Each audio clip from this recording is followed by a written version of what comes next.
ሰላም ሰላም ቤተሰብ እንዴት ናችሁ? እኔ ጋር ሁሉ አማን ነው። ክብር ለድንግል ማርያም ልጅ ይሁን። ዛሬም እንግዲህ በሌላ ቪዲዮ መጥቻለሁ። እንግዲህ በጣም የሚገርምና የሚያስገርም በቃ ራሳችሁ ራሱ ምን ሆኜ ነው የምትሉበትን ነገር ነው እንድንወያይ ይዤ የመጣሁት። እሱ ምንድን ነው? ለምንድን ነው የምትፈሩት? መፍራት የነበረባችሁ እኮ ለመሰደድ በምታስቡ ጊዜ ነበረ። በቃ ያኔ በቃ አለቀ እኮ።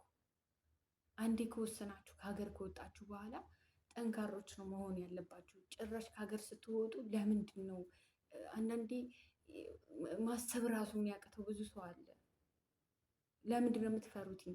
ተገዝታችሁ አይደለም ወደዚህ ሀገር የምትመጡትኝ። ቢያንስ እንኳን ተመርምራችሁ ፓስፖርታችሁ እንዴት አውጥታችሁ፣ እሱ እኮ ራሱ ወኔ ሊሆናችሁ ይገባል። ፓስፖርታችሁ እንዴት እንደምታገኙ ኢትዮጵያ የሚረዳችሁ አጣችሁ፣ ለታክሲ የሚሰጣችሁ አጣችሁ፣ ለስልክ ካርድ የሚሞላላችሁ ያጣችሁ ስንቶቻችሁ ናችሁ? ልክ በቃ እሱ አሁን ለእናንተ ወታደር ሽጉጡን መሳሪያውን ይዞ አምላኩን ይዞ ከሀገር ለጦርነት እንደሚወጣ እናንተም ሻንጣችሁን አምላካችሁን ይዛችሁ እኮ ነው ወደ ስደት የምትመጡት። የኛ ህይወትና እኮ የወታደር ህይወት አንድ ነው። በቃ ማንም የለንም፣ ማንንም አናውቅም። ስለዚህ ለምንድን ነው የምትፈሩት? በየእምነታችሁ ጸልዩ፣ አትፍሩ። እኔ በነገራችን ላይ ይህን ነገር ልናገር የፈለጉት በራሳችሁ ገንዘብ ራሱ ገዝታችሁ ማትበሉ አላችሁ። ቫዝሊን እንደዚህ የስራ ጫማ እንኳን የምትጠብቁ አላችሁ፣ ማዳሞቻችሁ ማለት ነው። በቃ ለምን እንደሆነ አይገባኝም። በገንዘባችሁ ስጪኝ፣ አምጪ፣ ግዢልኝ ብላችሁ እናንተ ናችሁ ሰዎቻችሁ መቀየር የምትችሉት። እጃችሁ ተቆራርጦ ምናምን ገንዘብ እያላችሁ ጥረተኛ ሆናችሁ ደሞዝ እያላችሁ ደሞዛችሁን ተቀብላችሁ መልበስና መጠጣት ራሱ እስኪያቀታችሁ ድረስ ለምንድን ይሆናል? አትፍሯቸው። ለምን ትፈራላችሁ? አንድ ነገር ልጠይቃችሁ። እነሱ ማለት ነው አንድ ሸሚዝ ሳትተኩሱ የሆነ ነገር ሳትሰሩ ቀርታችሁ ዝም ይሏችኋል? አይሏችሁም። ስለዚህ ለራሳችሁ ወቁበት፣ አትፍሩ። የመጣችሁት ልትሰሩ ነው። በቃ ስራ ላይ ናችሁ። በእውነት ነው የምላችሁ። ብትቀይሩ ምንድን ነው ቤት ነው የምትቀይሩት። ብትሄዱ ሀገራችሁ ነው። ያንን ደግሞ ላለማየት ለስራችሁ ታማኝ ሆኑ። ለምትሰሩበት ስራ ታማኝ ሆኑ። ጥሩ አገልጋይ ሆኑ። ሰዎቻችሁን አክባሪ ሆኑ። ከዛ በተረፈ ገደብ ይኖራችሁ። መግዛት የሚገባችሁን ነገር ገንዘባችሁን ቁጥር አድርጋችሁ ለሚወጣ እናንተ ካላወቃችሁ ለሚወጣ ሰው ግዙልኝ ብላችሁ ቫዝሊኑን፣ ሎሽኑንም፣ ሽቶውንም በቃ መግዛዛት አለባችሁ። ለምንድን ነው እነሱ ቆይ ነው የሚሏችሁ? ልብስ ልግዛ ቆይ ነው የሚሏችሁ። እንዴ ገና አይደለሽም በይንኪ ብለው የራሳቸውን ነው የሚሰጧችሁ። ለምን ይሆናል? ለምን ለማን ነው የወጣችሁት? ሰው እኮ ሰውን የሚቀይረው በመጀመሪያ እራሱን ቀይሮ አይደለም። ስለዚህ እናንተ ለምን እንደዛ አታደርጉ? እራሳችሁን በመጀመሪያ ስሩበት። ራሳችሁ ላይ አትፍሩ፣ ጸሎት አድርጉ፣ ዘና በሉ፣ አትጨነቁ።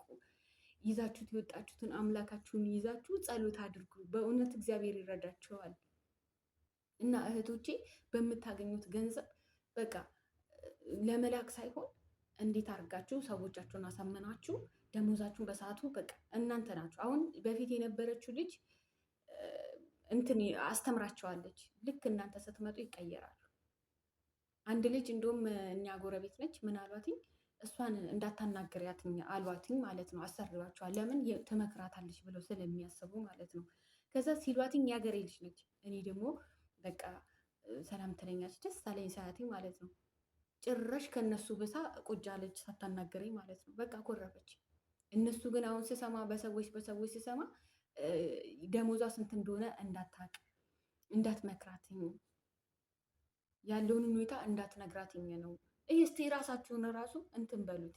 በሰዎች አትመሩ፣ በእነሱ አትስሟቸው። ያኔ ስትሰሟቸው በቃ አክብሩላቸው ስራቸው።